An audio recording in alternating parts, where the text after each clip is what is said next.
Hi, I am Rebecca from ChemKnits, and let's not leave any dye behind. Oh, I do want a zip tie though. These reusable nylon zip ties are awesome. Since they're nylon, they do absorb some acid dyes, but they're great for flipping the yarn over. Anyway, let's leave no yarn behind. Yarn behind? Well, I suppose yarn and dye. Let's leave nothing behind. In my dedicated dye pan, I am now adding 100 grams of Knit Picks Wool of the Andes worsted weight yarn. And I believe this old dye bath started off with 2 tablespoons of vinegar in it, maybe around 4 cups of water. I'm going to go ahead and add 2, 3 more little blips. And you'll see why in a moment. The dye bath is already a little warm. The heat is off. I'm sort of moving, spreading things out a bit so we can have some fun with some leftover dyes. But now I'm going to turn on the heat to get things moving. And now I'm going to sound muffled because I'm wearing my respirator. I've got on safety glasses. We're dealing with some leftover acid dye powder. Now you can see I have 3 colors here, all in one container. They are not entirely mixed together, like I have it swirled. You can still see that there's a blue, an orange, and a pink. But I'm going to reduce the heat a bit, and we're going to start sort of we're not entirely going for speckles, but we're going to start adding this to the yarn.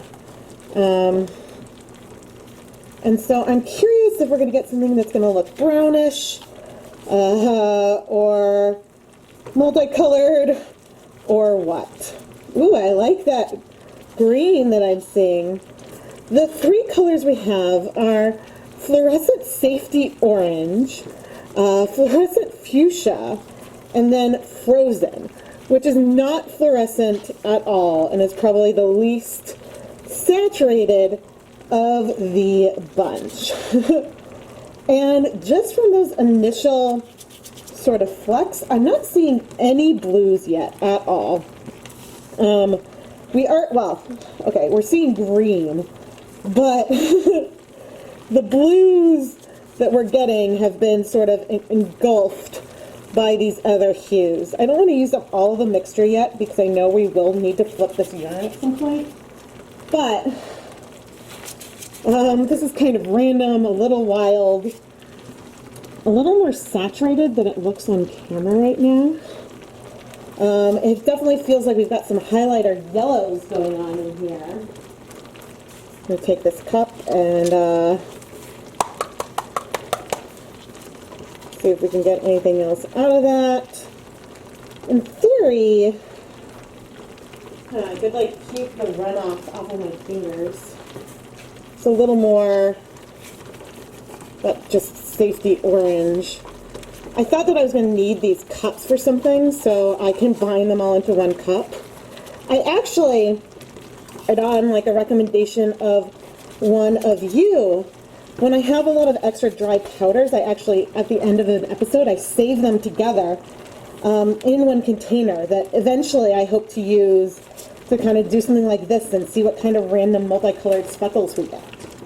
But let me wash my hands first. All right, I've got some pink and orange.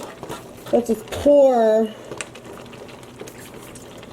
them in and leave no dye behind. Oh, this is really, really pretty. I'm sort of, I guess I should have expected green, even though I didn't really.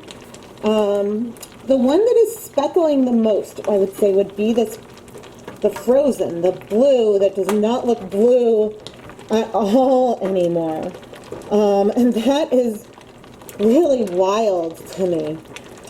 I decided to do this project on a non-superwash yarn like Wool of the Andes because I knew that the colors would spread. Now, this pink and orange are colors that would spread anyway, and the Frozen I've seen doesn't quite spread as much, which I think you can kind of see how we see some more speckles from the blue, and the pink and orange is just sort of spread everywhere. But I don't know, I think that it's fun. Yeah, I think that if we were using like a superwash yarn, and here on this tie that might be a superwash yarn, I'd expect to see more speckles from that pink and orange, but something, and maybe it's our fuchsia, although I do see some orange over there, something is taking a bit longer to sink in. So, I am going to go ahead and let this lightly simmer for 5 minutes, and then we'll flip it over and maybe add some more dye to the other side. Okay, 10 minutes later, let me just zoom in so you guys can see. Check out all those little green speckles in there. 10 minutes later, and let's flip our yarn. I'm still seeing some color in there, but I have a feeling, yeah, it's just mostly around the edges. Trying to make sure that we are actually flipped, though. It's not actually that hot. We want to have access to this other side of the yarn.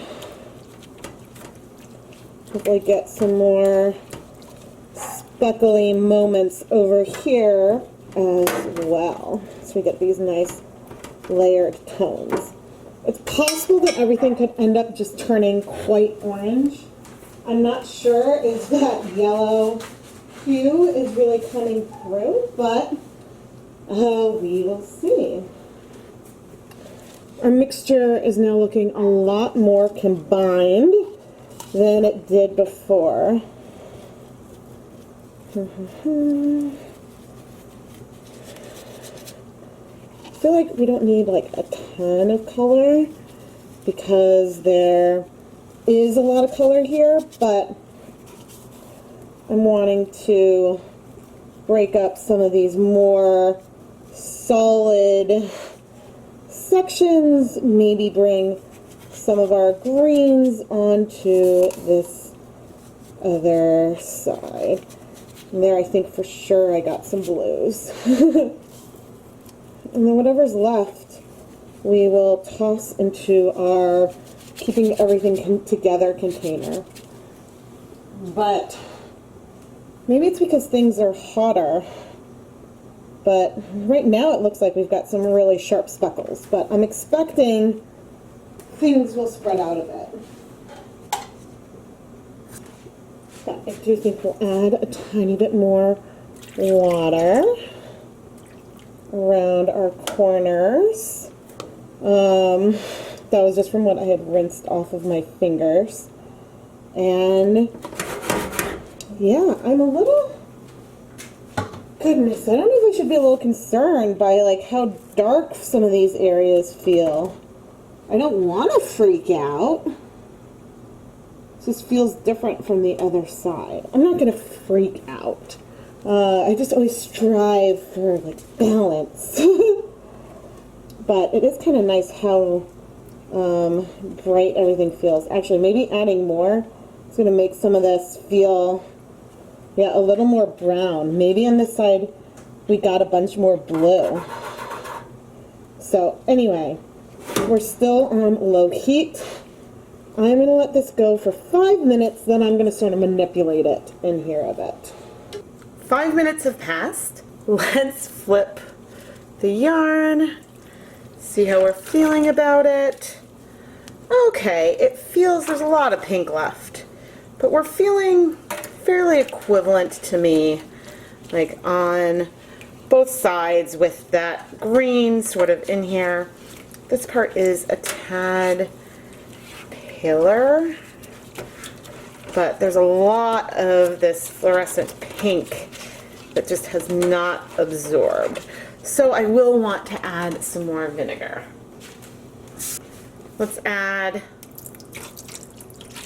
a healthy, huge splash of vinegar.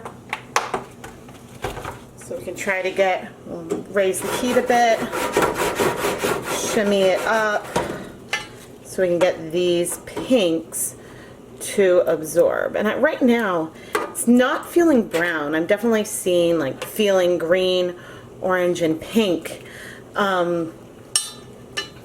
which is kind of cool. Anyway, I just raised the heat. I'm gonna let this sit for another 10 minutes. But at this stage, I know I'm not planning to add any more dye, even though there's still a tiny bit left in the cup. I'm gonna go add that to the rest of my leftover dye stock of powders. After 10 minutes, let's see. Oh, I feel like there's less pink there. There's definitely still some more pink in here, but it's less than there was before. All right, at this point, I'm gonna turn off the heat and let this cool completely so we can wash it. And maybe we'll see some bleeding with this one.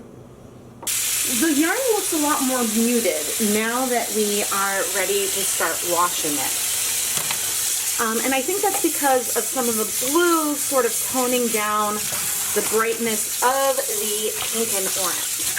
But I am really excited to check this out under a black light and see if we see anything.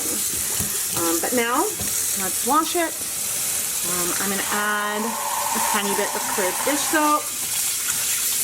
Sometimes that helps us see if there's any color bleeding. I do want to be a little gentle because it's not super wash yarn. Ironically, it looks a little blue to me. So, and you know, the irony there is that I would have expected maybe some pink or orange to bleed, but hey, it is what it is. I'm going to go ahead and wash this a few more times to try to make sure the water is clear, and then I'm going to hang it up to dry.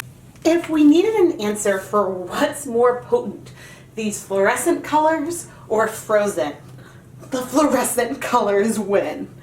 I really do like how the little bit of frozen that was in our dry dye mixture just sort of came together and toned down the brightness of those colors.